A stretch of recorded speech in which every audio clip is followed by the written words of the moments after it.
So today I have a very special guest. I'll be joined by Ingrid Carlqvist. Ingrid is an esteemed writer, editor and journalist based in the lovely country of Sweden. She writes extensively about immigration and assimilation problems in Sweden. And you might have seen her on Fox TV and her numerous appearances on the great Stefan Malin news channel.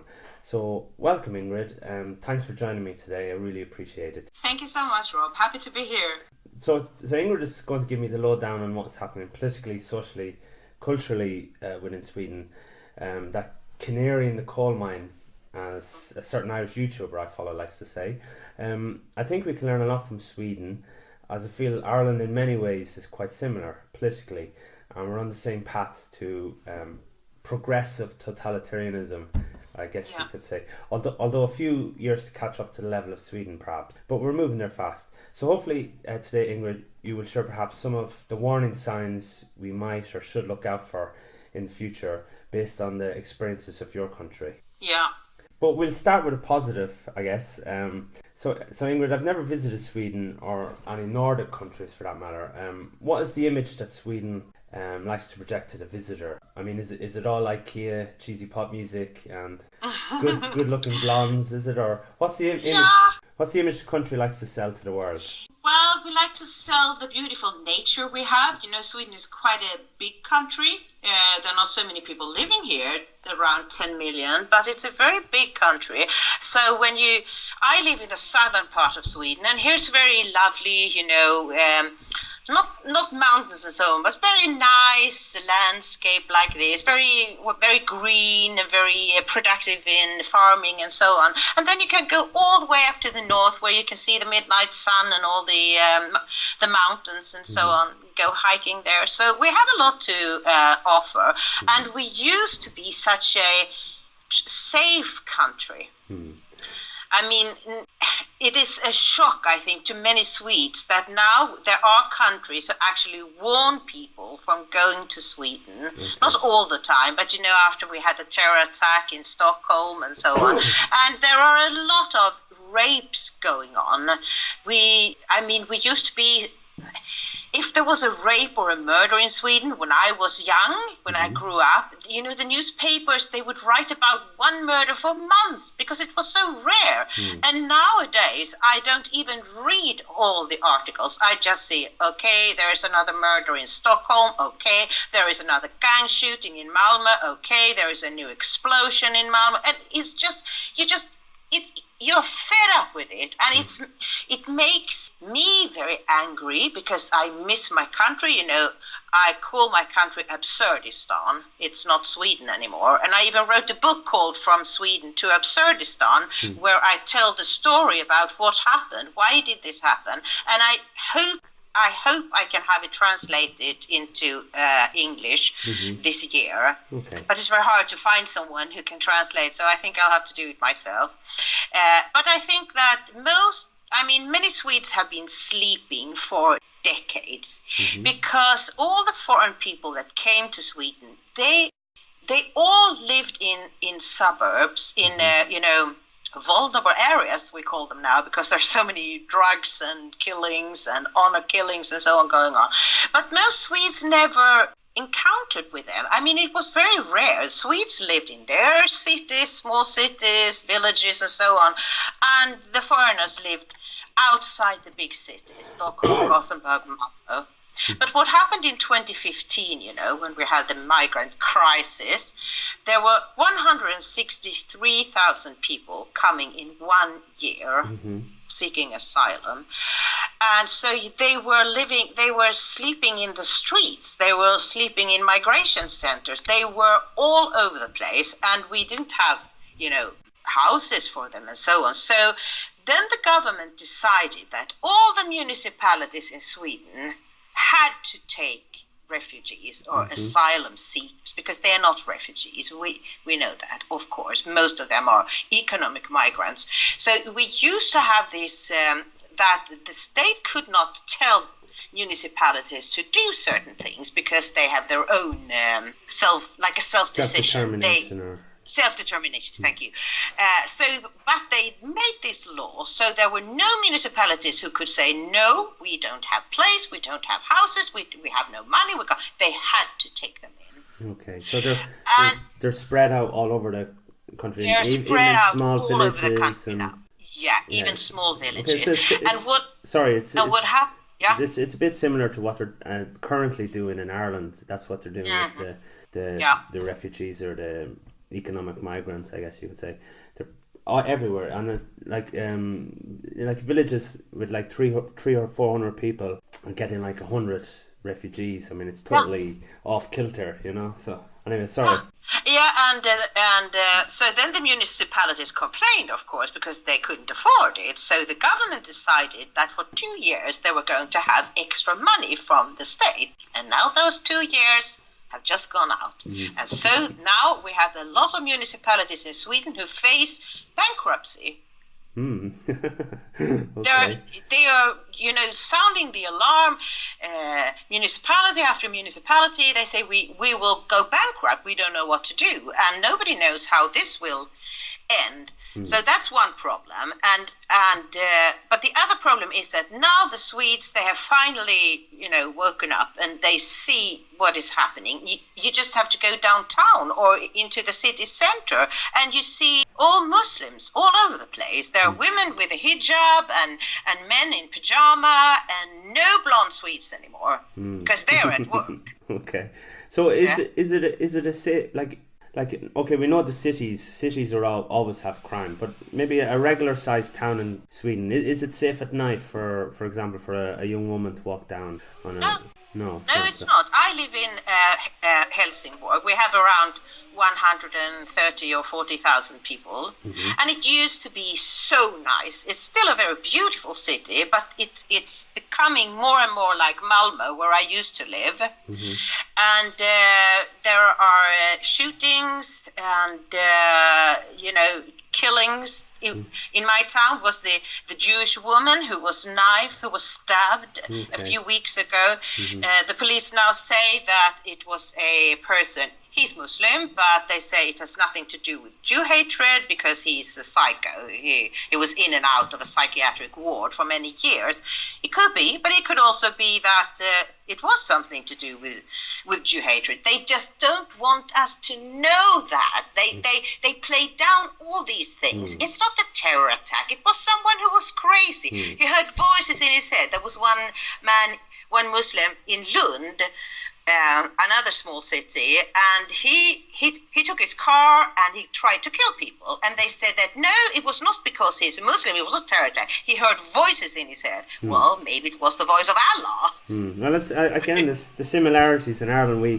We had a lovely young Japanese lad who came to Ireland to study and experience the culture of this side of the world. And he was working part-time, I think, somewhere. And on his way to work, 6 o'clock or 7 o'clock in the morning, I think he was stabbed to death by a Muslim lad. And of course, since that happened, the Muslim fella's been in a psychiatric hospital because, of course, he could only be mad, Yeah. That's the narrative they want to push. And they're filling him up. You can only imagine that they're pumping him with drugs and all sorts of sedatives and everything. And sure, if he was not mad before, he's definitely mad now anyway. So it's the same thing. So that was the positive start we were looking for, I guess. How would you describe the political situation in Sweden at the moment? So who are the main parties? What are general platforms, their views? Who is popular at the moment? I don't know if any party is popular at the moment because people are so fed up. They know that it doesn't matter if they vote for a red government or a blue government because they will have mass immigration either way. But the Social Democrats, they ruled the last 4 years, and last year there was an election, and they ruled together with the Green Party. And then people didn't like what they were doing, so they wanted to vote for the blue bloc, and they got a slight little majority, but they also would have been dependent on the Sweden Democrats, and they are the racists, because they don't want mass immigration, I think they have gone really soft. I don't think they are the party that they started off as. You know, they try to get into the warmth of the other parties. They don't like to be called racist anymore. But even so, they are called racist. And so the blue bloc, it was split in half because two of the parties, the Centre Party and the Liberals, they refused to be depending on the Sweden Democrats. So they actually went with the red. So now we have a Social Democratic Green Party government again. Yeah. So you can't get rid of them. No, you can't. Well, I know from following it that Stefan Löfven, I think that's why Löfven, the leader of the Swedish Social Democratic Party, I know that the general sentiment was that he was on his last legs, that he was going to be gone, and everybody there was a feeling of finally. But now he's back again, and he's as mad and bad as ever. Yeah. And I mean, he knows that if he didn't have the Muslim voters, his party would not get. I mean, they got like 25% in the last vote, and I think if he didn't have the foreigners, especially the Muslim voters, his party would be around, I don't know, 10 or 12%. Yeah, I don't know. I guess like in a lot of countries, like I know from Ireland, we have a party called Fine Gael and Fianna Fáil, and traditionally they're always separate, and they're meant to be slightly different. One represents the farming areas, rural Ireland, and the other is the urban elites maybe. But now the last few years they're interchangeable, and there really is. But they still have this pretense that, you know, you're voting for one, you're not getting this, you're voting for this. But there's no difference. I guess you'd have the same. In Sweden, yeah, absolutely. And I mean, the problem is that people still think about left parties and right parties. That's not the question anymore. I mean, they agree on almost everything. What you have, the fight is between nationalists and globalists. And there is only one nationalistic party in Sweden, slightly nationalistic, and that's the Sweden Democrats. And all the others, they just want to go with the globalists. I mean, you know how they try to scare people with the climate hysteria that's going all around, so making people so desperate. We've even had a professor in philosophy who wrote an op-ed a few months ago that he was longing for a climate dictatorship. He wants the UN to form a global government, and he wants it because it's the only way to save us. And that's actually, they are trying to take democracy away from us, and they do it with different things. But the climate scam is one of the worst, because people get so scared. They think they're going to die in 10 years' time. So we don't need to go vote. I mean, give us a dictator. So in Ireland, we had our green wave, and it was kind of funny because a lot of you would imagine it was young people, but in one sense, it was actually the older generation voting on behalf of their children and grandchildren, because the grandchildren were telling them all about this, and you know, they were we feel for their future, so we have to do the right thing. So it wasn't necessarily a young person's vote; it was the feeds back in a loop, but Sweden, you've had your green wave, so you've already had the Greens in power, and what has it been like? Have you carbon taxes or? Oh yeah, they just gave us a tax on flying, which means that a lot of airline companies don't want to fly to Sweden anymore so they choose Denmark instead. Okay. Because it's so expensive here. So it's not. I mean, it's so stupid. What do Sweden? We're like 0.02% of all the carbon dioxide in the world. So it's crazy. And the tax on gas. I mean, people are there. There is this uproar going on Facebook, and this Facebook group that started like 2 weeks ago, they already have 500,000 members who are so angry about the taxes that we pay for gas. It's so expensive in Sweden, but the urban people don't care about that because they live in Stockholm and they have the metro, the underground. Yeah. But people who live in the countryside are dependent on their car, and they are taxed to death, I tell you.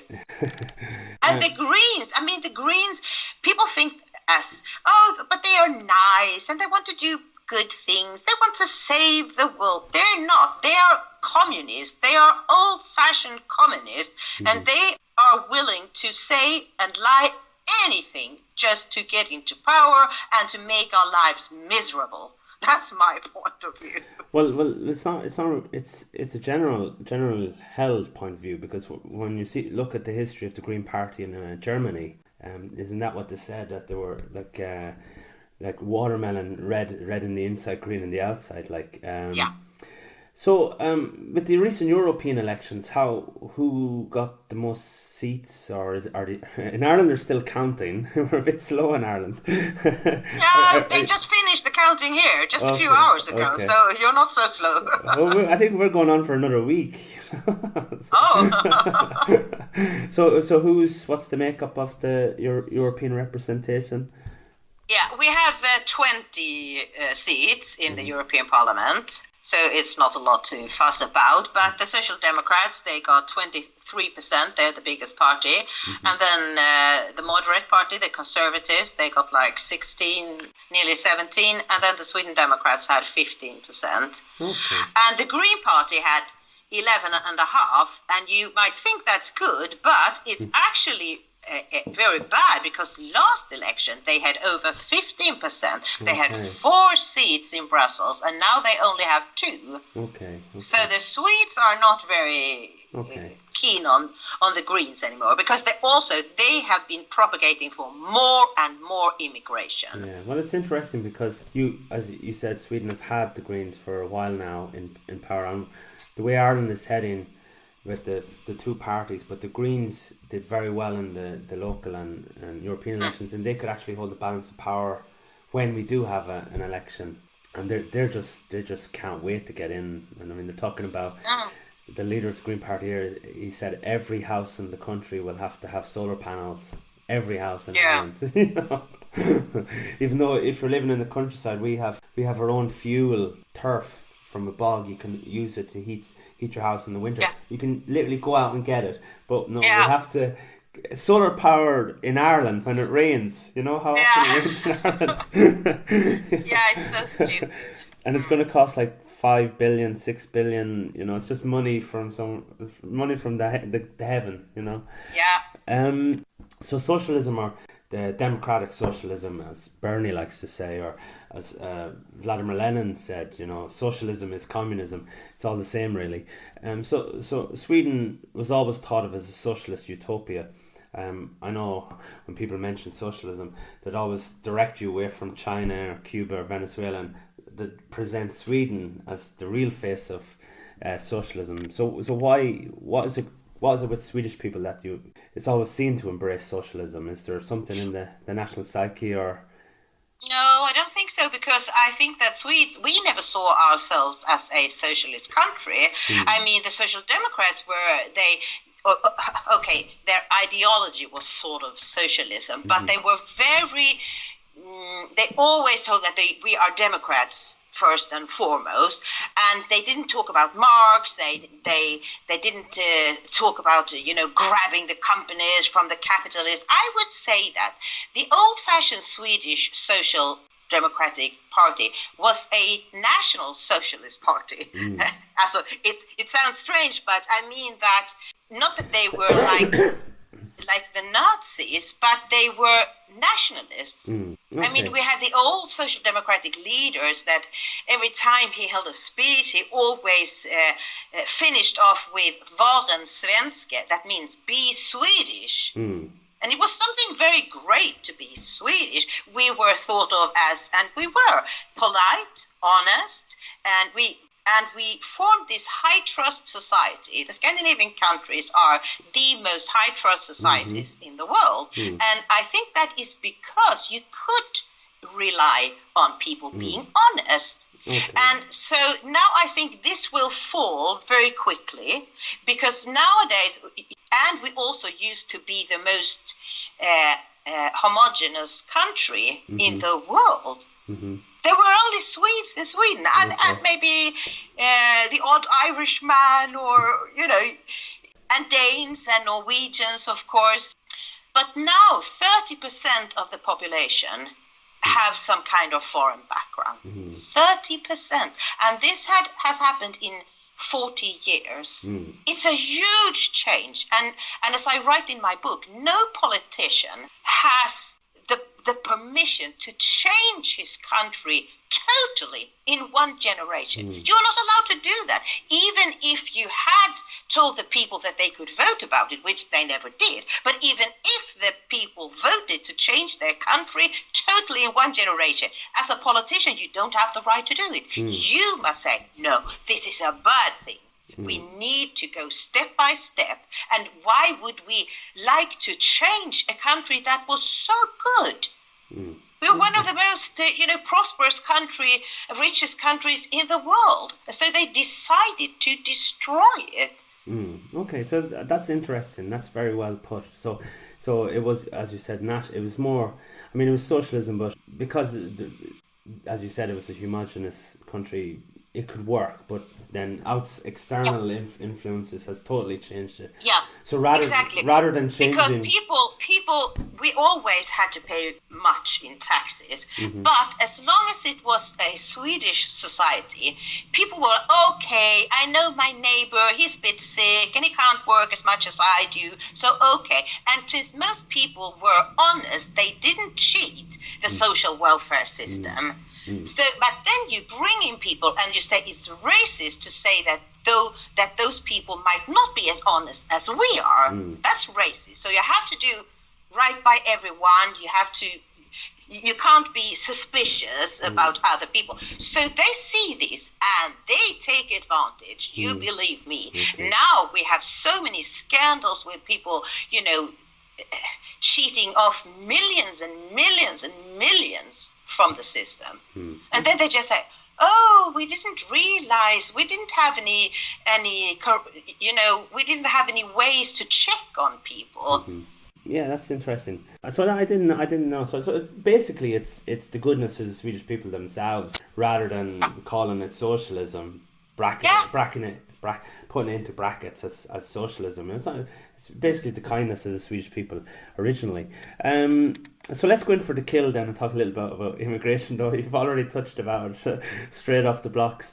I had a statistic like in 2016, 190,000 immigrants entered Sweden, but you already said even in 2015 you had something like 150,000, and probably before that you had something again and something. So for a few years you've nearly 500,000, touching a million. Of course. I think since the millennium, between 1.5 and 2 million people have gotten 2 million permanent residency. And the Swedish population is about 8.5 or 9. Yeah, the Swedes are like 8, and then we have like 2 or 2.5 million with a foreign background. I mean, some of them are born in Sweden, but they have like Muslim parents and so on, and that's what they identify as. So you've kind of touched on a bit of the effect of that already, but is integration possible? I mean, do you think no, it's not possible at all? No, it's not possible. First of all, you can't integrate Muslims because they don't want to integrate with us, because we are the kuffar, we are the unclean people, and they like to come and live in our societies because it's good money, but they do not want to become like us. So you cannot integrate people who don't want to integrate. And then, of course, there are too many of them. If you have a small immigration, then you could assimilate them. And that's what it's all about, them becoming like Swedes. And after 1 or 2 generations, they will be looked upon as Swedes. Maybe not as blonde, but Swedish. But what happens, and that is known in the national economy, everybody knows that immigration could be very prosperous if you bring in small numbers and make them assimilate into the society. Everybody knows also that if you bring in mass millions, you cannot assimilate them, you cannot integrate them. So, I mean, they have known from the beginning that this is not going to work. So since those numbers, has it gone down slightly last year or this year? No. They try to tell there are not so many asylum seekers anymore. There are about 20 or 30,000 the last two years, I think. But then they can bring their families. Okay, yes.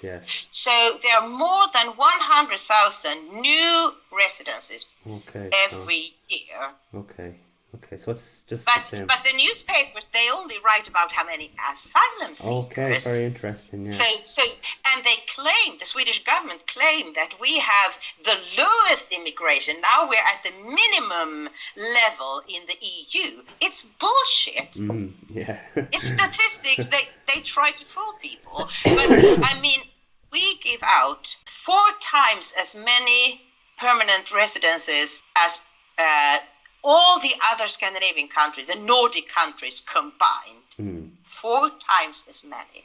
And how is Sweden paying for all this? I mean, I guess it's normal for recent immigrants or refugees to go straight on the welfare system. I mean, it must be overstretched, and I mean, it's taxes. Yeah, taxes. I know Sweden raised the retirement age, didn't you? No, they're only discussing it, but it will happen. Okay. It will happen, of course. And but first they said to us that we need immigrants because they will take care of our pensions. Because they work and they have a lot of children, and now they say you have to work longer. You can't retire because we don't have money. So I mean, they've been fooling us all the time, just feeding us with lies. And when one lie is discovered, they pick up a new lie. So what is happening now is that we already pay so high taxes that they can't really raise the income tax anymore, because then people would stop working and just go into black labor market or something like that.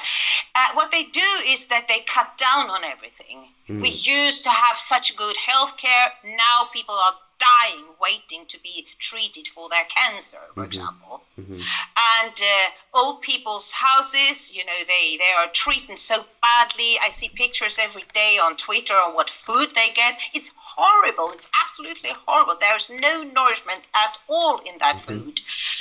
And the roads and everything it doesn't work anymore. I mean, I was in Spain a few years ago, and that is a poor country compared to Sweden. And they had such lovely, highways. All the traffic was running so smoothly to the airport. Nice, with 3 or 4 rows in the road. And in Sweden, we have only 2, and there's always, traffic stockings, and the road is really terrible. But that's the rich Sweden. We can't pay those things that we used to pay. Okay, so it's a cut on social services, etc. Yeah. So, is it true then we have these no-go areas? I mean, like we remember Donald Trump mentioned it, and then there was a reaction from the Swedes, and then I think there was an incident then that kind of proved them right. I mean, is it true, or is this fake news that there's no-go areas in Sweden? Well, it's true, of course. It's just that it's forbidden to call them no-go areas. We call them vulnerable areas. Okay. But the truth is that you should call them no-go zones because the police has no control there anymore. Is it? Can you want? What are they like in the daytime? I mean, is it? They're probably okay in the daytime, are they? And it's just in the daytime you won't see so much. You will notice that there are no women outside. Okay. There are only Muslim men walking around, sitting in the cafes and smoking and so on. Because most of them don't work, they live off the welfare system. But at night, I mean, there are drug sales going on around the clock, of course. And then in the night there will be shooting. I don't think there's any rapes going on there because they go into the cities and rape Swedish girls and women. And so, like, if a tourist was visiting Sweden, I mean, should he feel safe generally, or is it just would he be still okay if he avoided certain areas and just went to the tourists? Yeah, of course. Sweden is still working, and that's because we are Okay. such a hard-working people. And if you stay, if you stay in the city center, not at night, I wouldn't suggest that. Not as a single woman anyway. But if you are in company and so on, of course you can have a lot of fun in Sweden. That's not what I'm saying. But you, as a Swede, I mean, living in this country for so many years, and I remember what it was like when I was a kid and when I was growing up, and it was such a lovely country. For me, it's a disaster, but you probably wouldn't notice it if you came here for a week, if I didn't take you to the no-go zones, because then you would be really scared. Yeah, well, I don't know. I mean, I'm kind of Irish guy. I always stay out all night, pounding the streets, the dodgy parts of town. So, so class is a thing in England and in Ireland. You see, for a lot of the left-wing parties, especially like in Ireland, we have Richard Boyd Barrett, the head of a left-wing party that's meant to represent ordinary people, but it's not true. And then you have England, you have Jeremy Corbyn, who grew up in a manor house in a country estate, and he's meant to represent the workers of England, the worker labour movement. But so there's a disconnect between what the parties are meant to represent and what's the reality. Rich people telling poor people what to do, and it's got to do with class, I think. And they will say now in England and Ireland that class is a thing of the past, and we shouldn't talk about that anymore. But I still think it's relevant because, it's all about your upbringings and the way you think. Like I'm working class, and like I never went to foreign holidays when I was a kid. I went to Salt Hill or Bundoran by the sea. Always cold, always raining. I didn't have those fancy holidays in Spain or Disneyland or whatever. I had to pay my way through school and college, working summer jobs. I didn't have anything as a gap year. You have different worries, you have different concerns. Your father goes abroad to make money, scrimmed safe, simple living, all that kind of stuff. While they worry about the environment, Palestine, saving the Siberian tiger or whatever. Ordinary people, they worry about what's in their own front door, their own survival as a community. So there is still a class thing, I think, and you see that in England and Ireland. But I wonder, is class a thing in Sweden? I mean, is there? Do you have? Not really. No. Okay. Not really like you have it, I think, because of the social welfare system. Okay. And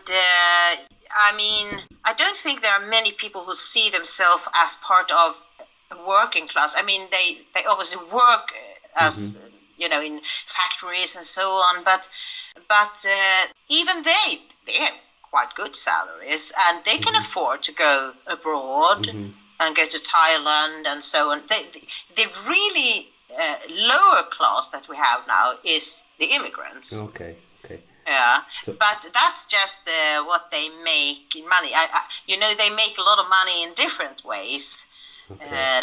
They cheat on, they get a divorce, for example, so they get 2 apartments, but they never divorce, and then they can rent the other apartment out, and they get the apartment for free from the social welfare system and so on. So I think that they also have a lot of money, but they send their money to the relatives in their own country.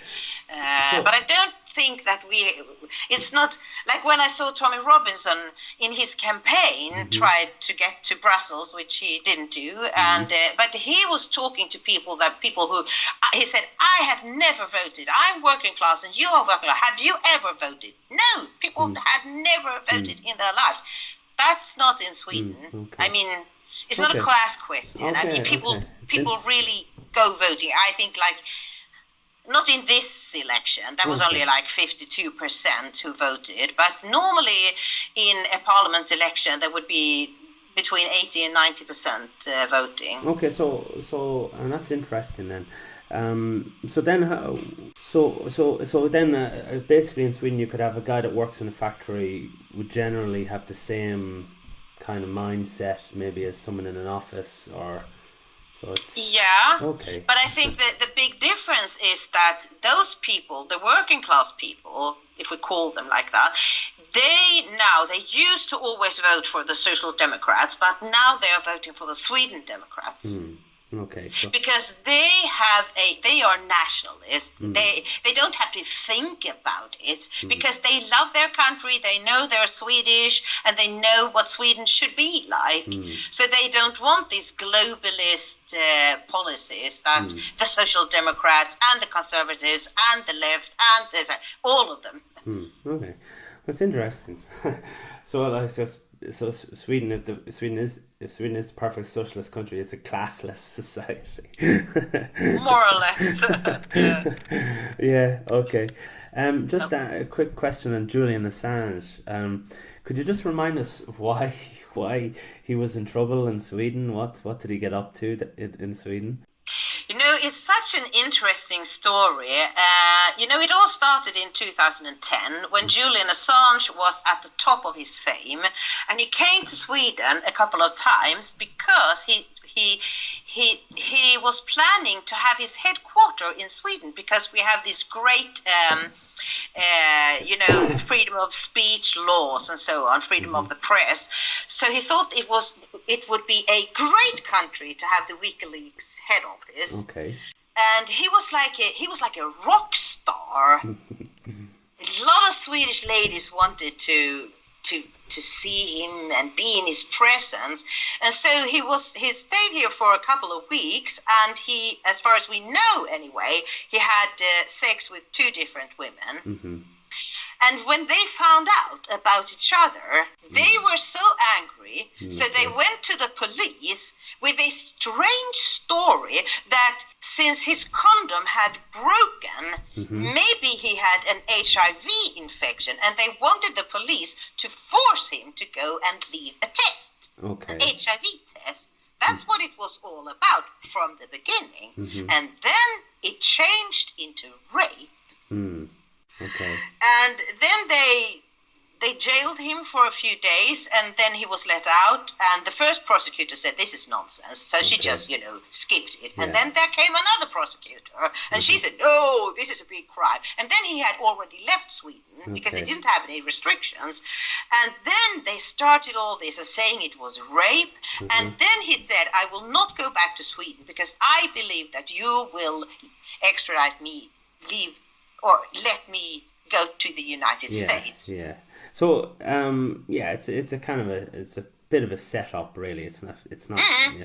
So I mean, what's the latest now? I think the case is back again, isn't it? And they're gonna reignite this. Yeah, it's so crazy, and I think it's a part of the crazy feminism that we have in Sweden. We have sort of a state feminism, and even the government call themselves a feminist government. So what do ordinary Swedes make, or do they just don't care? Or it's not a big issue? Really? I don't think it's such a big story anymore. I think a lot of Swedes were embarrassed about all this. Yeah. I mean, what kind of... Everybody knows that these women, they were dying to have sex with Julian Assange, and then they got mad at him because he was not faithful. I mean, wow.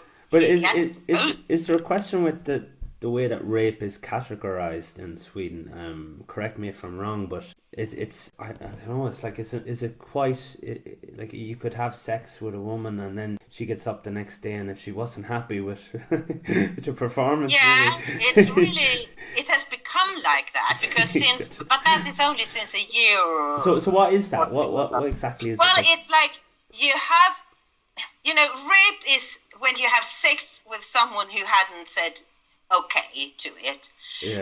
Everybody knows that. But now, if a woman goes to the police and says, "Well, I had sex with him, but he didn't really listen to me, or he never asked me if I wanted to do it." Okay. So now you have to have consent. It's very strange. Nobody really knows. But how?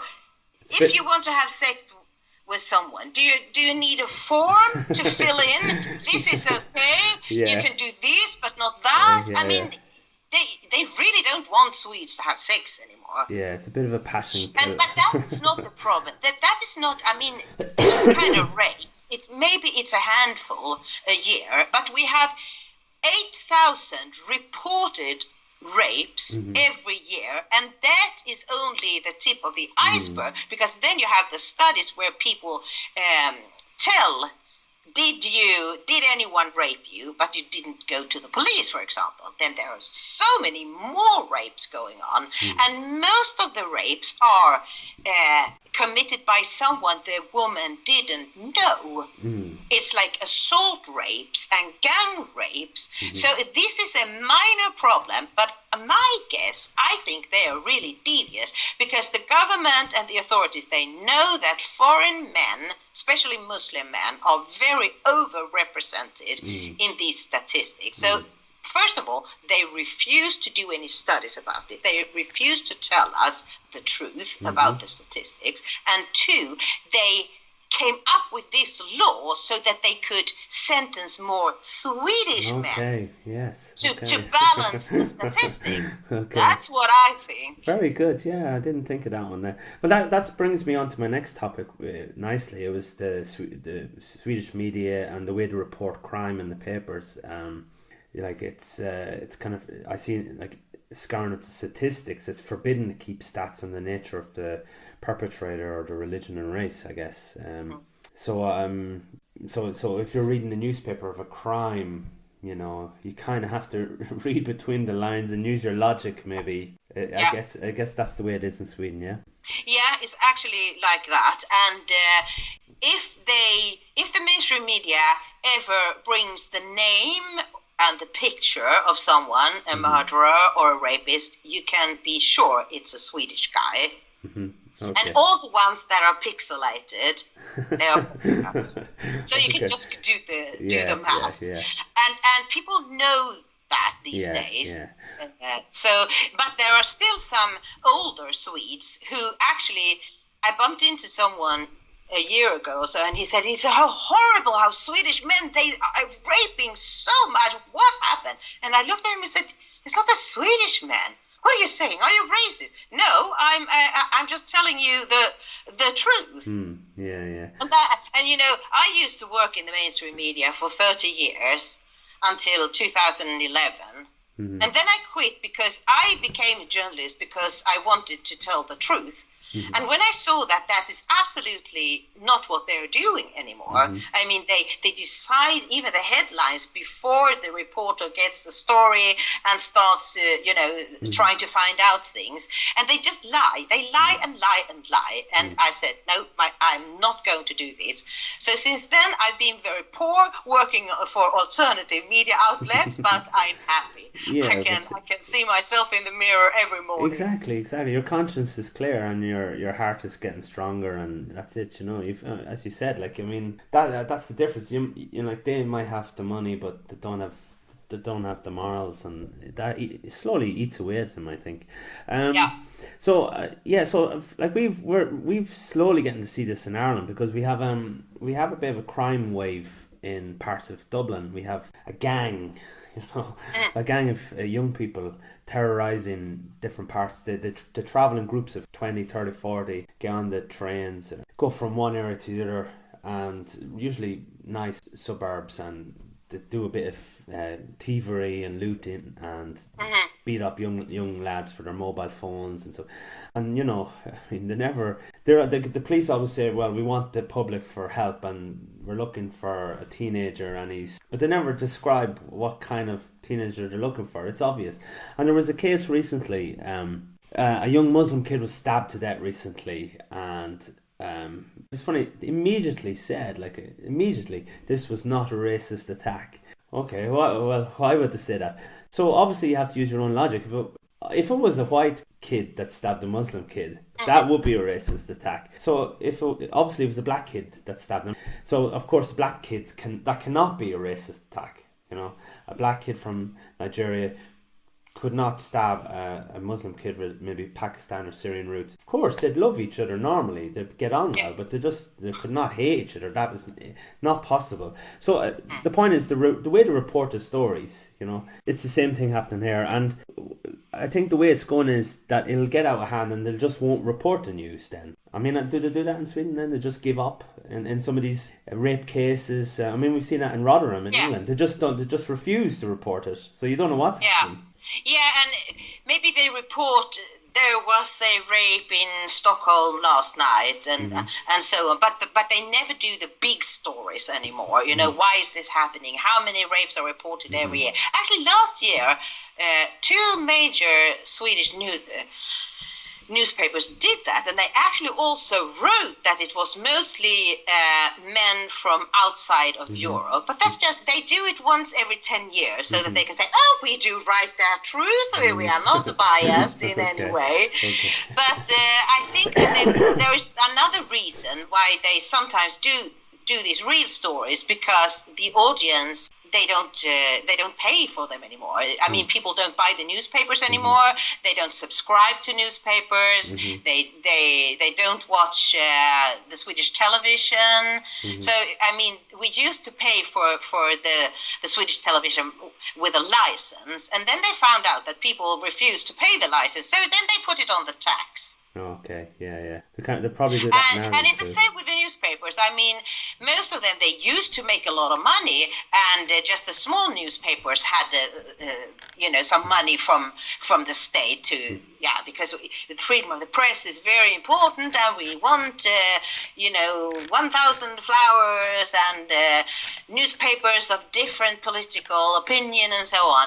And now they are trying to change this so that even the biggest newspapers will get subsidies from the government, because they can't make it on their own anymore, because people refuse to buy that shit. They know it's a lie, all of it. Propaganda. I mean, exactly the same. I mean, it's funny how all the countries seem to have the same policies. They're talking about that in Ireland as well, that the government will give the newspapers money because it's in the national interest, because we need good, honest journalism. So that's the way to say it. It's so, and they're so upset about the threats and the hatred on internet, and it's especially against journalists and against politicians. Yeah, because people hate you, because you make our country a crap country, and you lie to us, and you steal from us. That's why people are upset.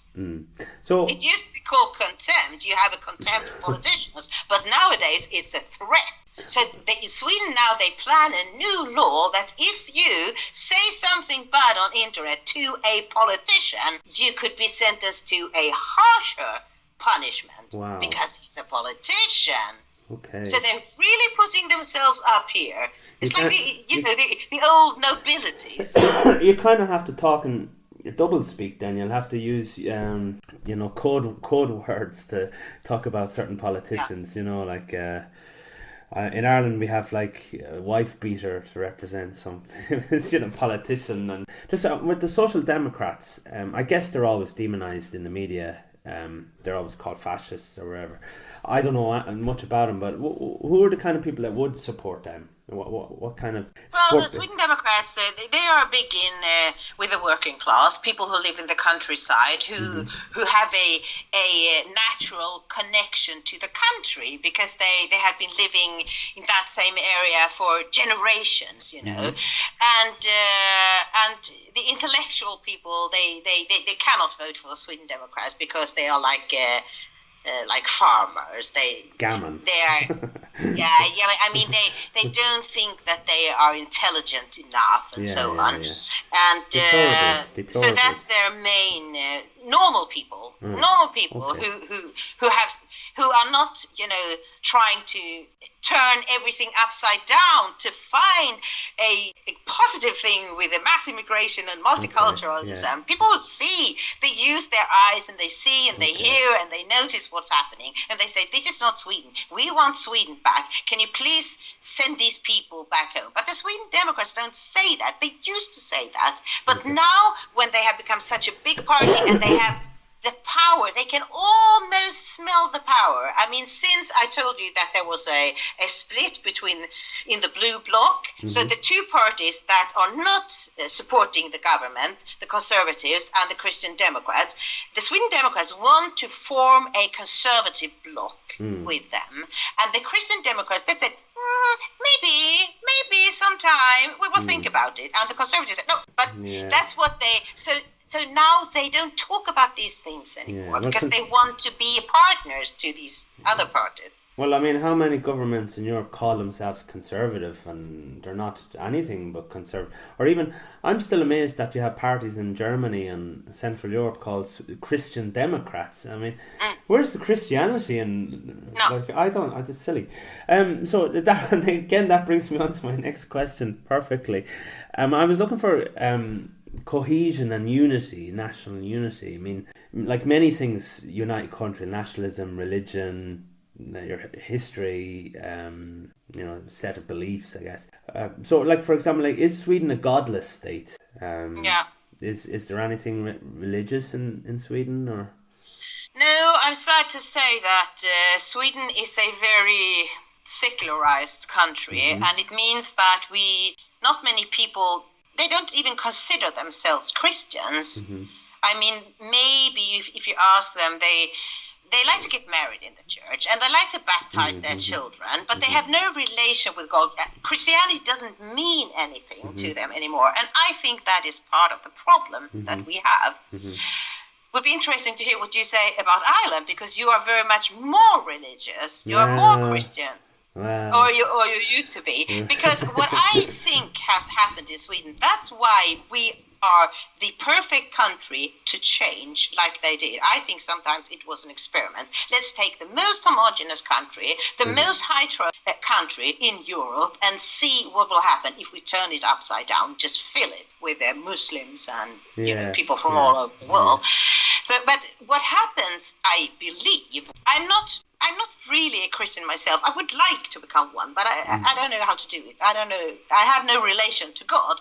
But I think what happens in a country when the majority of the people don't have anything to believe in, people need something to believe in. So they start believing in multiculturalism, the UN, globalism, climate change. You know, they seek a religion, and so they go on the wrong path. And I think Christianity is a great religion because it has shown again and again that it is compatible with democracy and free speech and everything. So I think we need a Christian revival in Sweden, and I have met a lot of Christians, not in the Church of Sweden, because they are a communist Marxist organization, but the I don't know what you call them, free churches. Right. I mean, like the Pentecostal.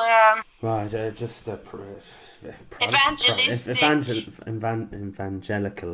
evangelical, Christians.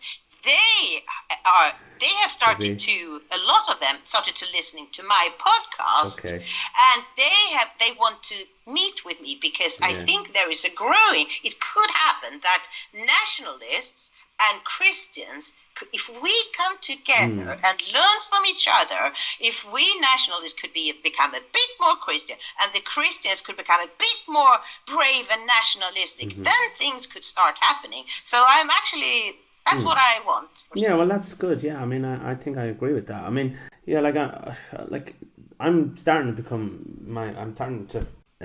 appreciate Christianity a little bit more. Like, I think it's because it's got so much negativity attached to it that everybody seems to be criticizing Catholicism or even Christianity. So then it makes me think, well, maybe there is something to it. I mean, why are they all, kicking them when they're down? So that's the way I feel. But in Ireland, no, it's kind of turned on. It's a bit like Sweden, what you said. People like to have pretensive religion. They like to get their communion and weddings and the big day out, and that's it. But not really deep. So what does unite Swedish people then? What is binding them at the moment? Is it just this progressivism? I think the big problem is that we don't know. Are there any things binding us together? Because we have been taught that Sweden is a bad country, and the worst thing is that we were not occupied by Nazi Germany, but rather collaborated with Nazi Germany. But I mean, the government at that point, they did everything to save Sweden and the people of Sweden. Mm-hmm. And that was clever. And, you know, Nazi Germany, they didn't really want to occupy Sweden because it's a really big country. And they needed Denmark and Norway because they had the land, you know, the sea over to Britain and so on. So I mean, they made a deal with Nazi Germany. And we are taught in school that was so bad, so bad. We should have attacked Germany so that they could occupy us. Okay. Because we were nearly as bad as Nazi Germany. Okay. Because we let the Germans go in train across Sweden up to Norway. Okay. So that's one thing. And then we must not be proud of the Vikings because they were horrible, barbaric invaders and rapists and so on. Yeah. So we can't, you know, they're taking everything away from us. Everything that you admire with Sweden. You admire the Vikings. You can admire a lot of things, but we can't do that. And there is one thing too that is very strange with Sweden. People think that we are not nationalistic, especially the Danes, because they always go with their flag and they are really, we love Denmark, and Swedes are not like that.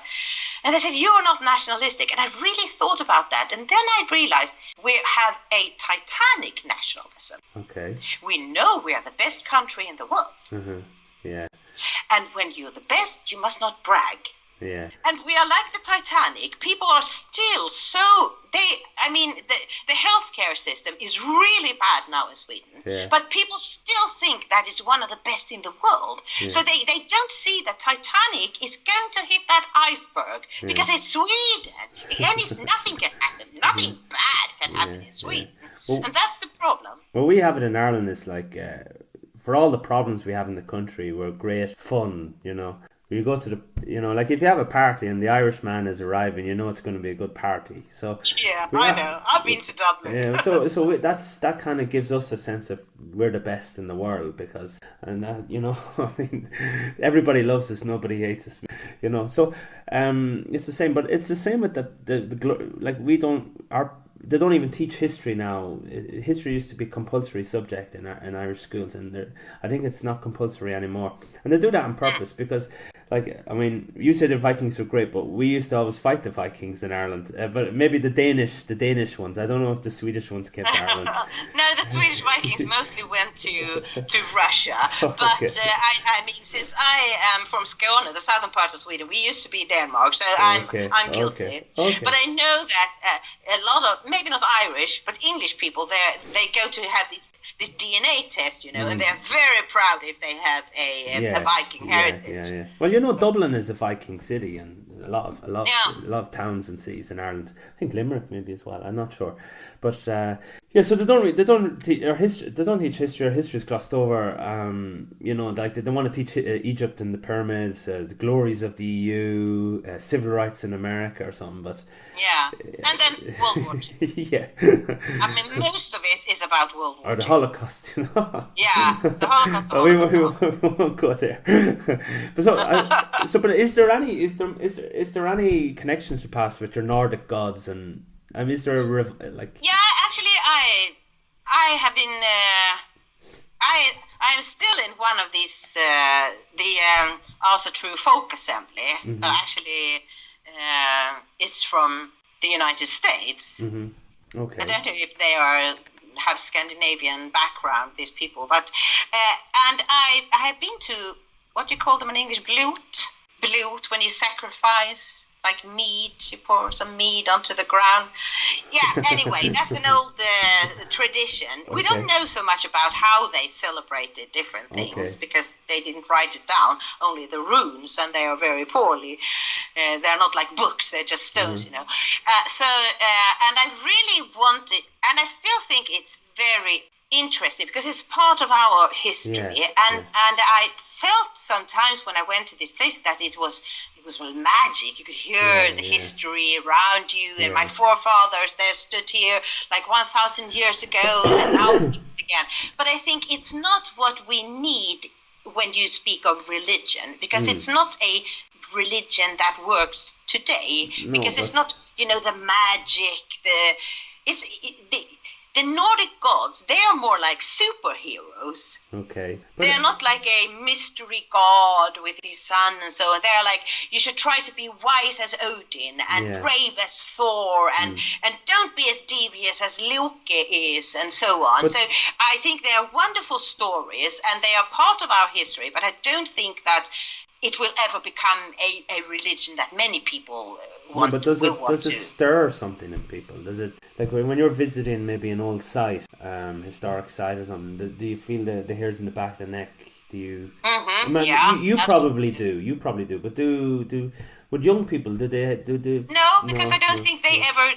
They are never taught these things in school, so they don't know anything about it, and I think that's very sad because, but that's also, I mean, they do it for a purpose because they know that the people without the history have no future, and they don't want us to have a future, just a multicultural, hotbed. What did you think of the Vikings TV series? I mean, I haven't seen it, but it was. I loved it. You must see it. It's wonderful. Okay. And it's pretty accurate too, because I Googled, I must stop this. Did it really happen? And I Googled, well, it happened. Okay. Sometimes they put people that lived with 200 years apart. They put them in the same story just to be able to tell the story.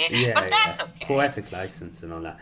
Just briefly, Greta Thunberg, the hero of the new generation, the young generation. It's a sad story. She's used by her parents, basically, isn't she?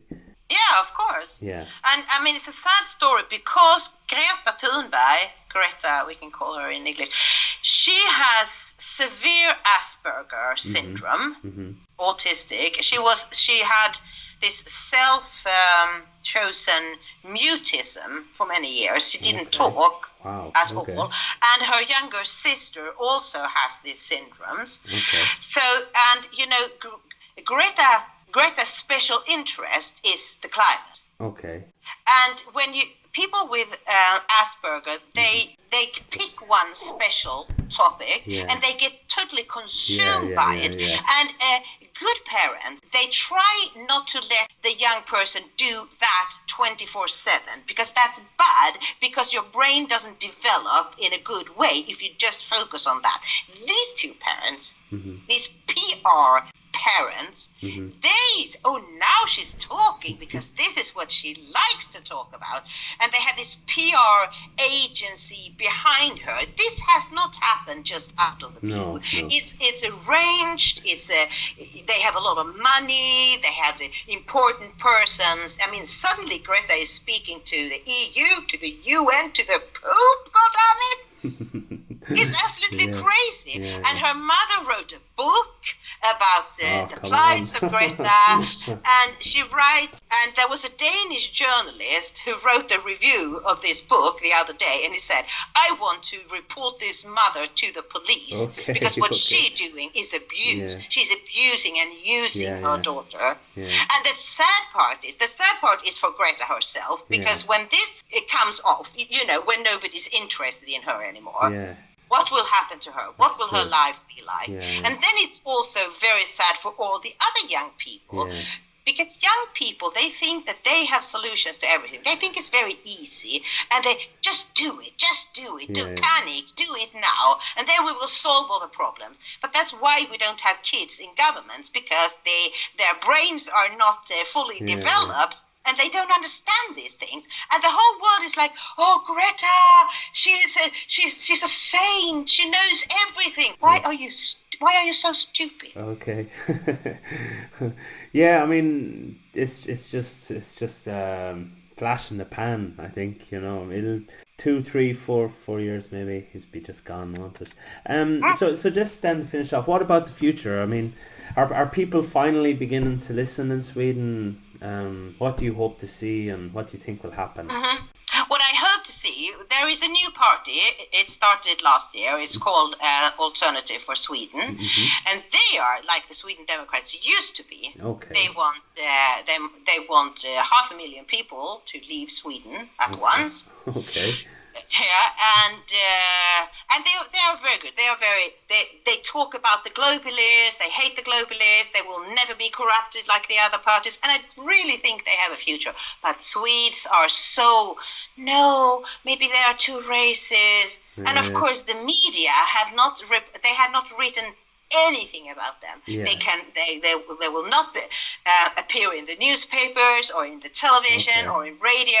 And even though nobody wrote about them, but alternative media, of course, they got 20,000 votes in this latest election. Yeah. So. Yeah, but it will take time. Yeah, well, we're in Ireland. We're just slowly beginning to have some populist parties or populist politicians, I guess. But again, very little media representation. But there was one lady from the Exit Party, and I think she got like 17,000 or 15,000 votes. And now you're literally talking about no media representation, which is. Yeah.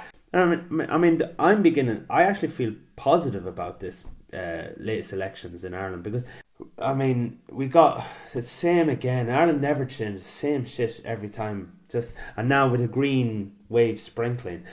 But for me, it's finally dawned on me that it's just a sham. You're better off not playing to their game. And they think that we're in the social media, we're in the internet, we're talking amongst, this is an echo chamber. But I think it's the other way around. I think they're just talking amongst themselves. They're in clown world. Yeah. Our movement is small, but at least we're realistic. We're living in reality. And we shouldn't be so negative because we can see what's going to happen, and at least we're prepared mentally, mentally. Mm-hmm. So, but that's so important, because if we are too negative and we think that there's no hope, then there is no hope, and that's not true. No. We need to be positive. I mean, I'm also very happy because of this election. I mean, Italy, a great win for Salvini, great, and Le Pen was the biggest party. Yeah. Brexit party was the biggest party. Poland, so there are Hungary, things going on. Yeah.